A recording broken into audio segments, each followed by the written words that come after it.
11 साल का आरव डरा सहमा सा मंच के बीचों बीच खड़ा था। उसके सामने रंग बिरंगी पर्चियों से भरा एक कांच का बाउल था। ऑडिटोरियम में बैठे उसके सहपाठी, टीचर्स और पेरेंट्स की नजरें उसी पर टिकी थीं। हर कोई बेसब्री से इंतजार कर रहा था कि आखिर ये छोटा सा लड़का आज क्या कहने वाला है। दरअसल उसके स्कूल में आज ऑन द स्पॉट स्पीच प्रतियोगिता थी। आरव ने एक पर्ची निकाली, धीरे से उसे खोला। चारों ओर इतना सन्नाटा था कि उसे अपनी धड़कनें भी साफ सुनाई दे रही थीं। कुछ पल तक वह बस उसे देखता ही रहा। अब उसकी निगाहें पहली पंक्ति में बैठे अपने माता पिता को ढूंढने लगी। उसने माइक पकड़ा, गहरी सांस ली और बोला, मेरा आज का टॉपिक है और मुझे लगता है कि यो मेरे पापा हैं। और पूरा हॉल तालियों से गूंज उठा।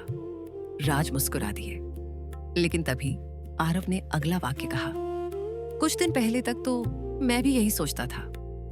अब पूरा ऑडिटोरियम शांत था और सबके चेहरे पे आश्चर्य। हर कोई वो आगे क्या बोलने वाला है वो सुनने के लिए उत्सुक थे। 5 दिन पहले मेरा जन्मदिन था।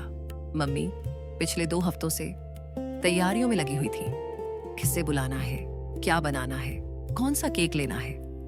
लेकिन बर्थडे वाले दिन ऑफिस में एक जरूरी मीटिंग आ गई और मम्मी लेट हो गई।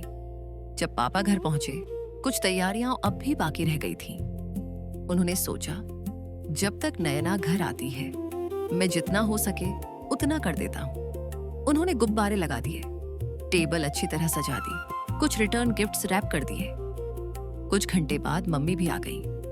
वह काफी थकी दिख रही थी, लेकिन घर का सारा इंतजाम देखकर मुस्कुरा उठी और बोली, यार आज तो तुमने बचा ही लिया। राज हंस पड़े और बोले, अब तुम भी जल्दी से फ्रेश होकर आ जाओ। और हाँ, आज आरव की मम्मी सबसे खूबसूरत दिखनी चाहिए।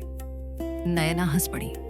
थोड़ी देर बाद वह तैयार होकर वापस आई। फिर दोनों मिलकर स्नैक्स और केक अरेंज करने लगे। मेहमान भी आने लगे थे और देखते ही देखते घर उत्सव में बदल गया। हर कोई खुश था, हर चेहरा मुस्कुरा रहा था। पार्टी बहुत अच्छी रही। जब रात को मेहमान जा चुके थे, तब ड्राइंग रूम में सब लोग बैठे चाय पी रहे थे और मैं अपने बर्थडे गिफ्ट्स सबको दिखा रहा था। उधर मम्मी कपड़े बदलकर घर समेटने में लगी थी।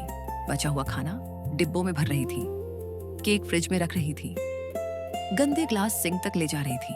तभी नानी ने चाय का घूंट लेते हुए कहा, नैना तुम आज लेट कैसे हो गई।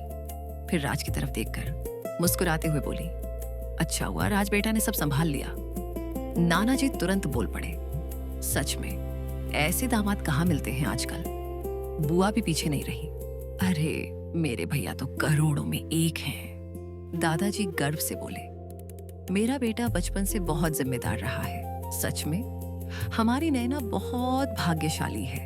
दादी मजाक में बोली, क्यों ना संभाले, मेरा बेटा तो है ही जोरू का गुलाम। कमरे में हंसी गूंज उठी। राज भी हंस दिए। नहीं माँ, ये गुलामी नहीं, मेरा फर्ज है। सबकी बातें अलग थीं, लेकिन मतलब एक ही था। उधर मम्मी रसोई में खड़ी मुस्कुरा रही थी। उन्हें भी अच्छा लग रहा था। तभी मुझे अचानक याद आया, अगले दिन स्कूल में होममेड फूड डे था। मैं भागकर मम्मी के पास चला गया। मम्मी ने घड़ी की तरफ देखा। रात काफी हो चुकी थी, लेकिन उन्होंने मुस्कुराकर कहा, ठीक है बेटा, सुबह जल्दी उठकर बना दूंगी। फिर उन्होंने 4 बजे का अलार्म लगा दिया। उसी रात मेरे मन में एक सवाल आया, अगर आज पापा की इतनी तारीफ हो रही है क्योंकि उन्होंने मम्मी की मदद की थी, तो मम्मी की तारीफ कभी कोई क्यों नहीं करता। जब पापा घर में कुछ करते हैं तो उसे मम्मी की मदद क्यों कहा जाता है, जबकि ये घर तो सबका है। अगर मम्मी कुछ न कर पाए तो सब उन्हें ही जिम्मेदार क्यों मानते हैं, जबकि वह भी पापा की तरह काम पे जाती है, ऑफिस के साथ घर को भी संभालती है। जब सब थक जाते हैं तब भी सब माइन से ही उम्मीद रखते हैं। अब पूरा ऑडिटोरियम एकदम शांत था। आरव ने माइक को और कसकर पकड़ा, मेरे पापा दुनिया के सबसे अच्छे पापा हैं और मैं उनसे बहुत प्यार करता हूँ। लेकिन उस दिन मुझे एक बात समझ आई, लोग हमेशा किसी बिल्डिंग की ऊंचाई और सुंदरता को देखते हैं, उसकी तारीफ भी करते हैं, लेकिन जिस नींव पर वह पूरी बिल्डिंग खड़ी होती है उसे शायद ही कोई देखता है। मेरी मम्मी भी हमारे घर की वही नींव है।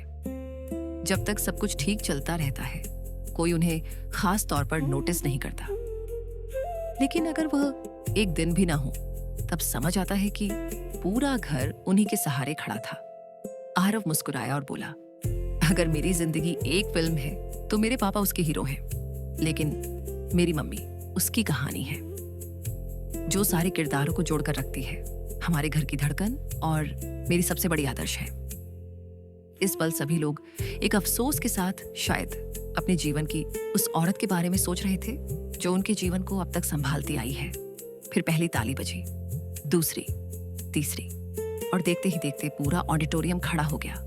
नयना अपनी सीट पर चुपचाप बैठी रह गई। उन्हें समझ नहीं आ रहा था कि यह सब वाकई उनके लिए है या नहीं।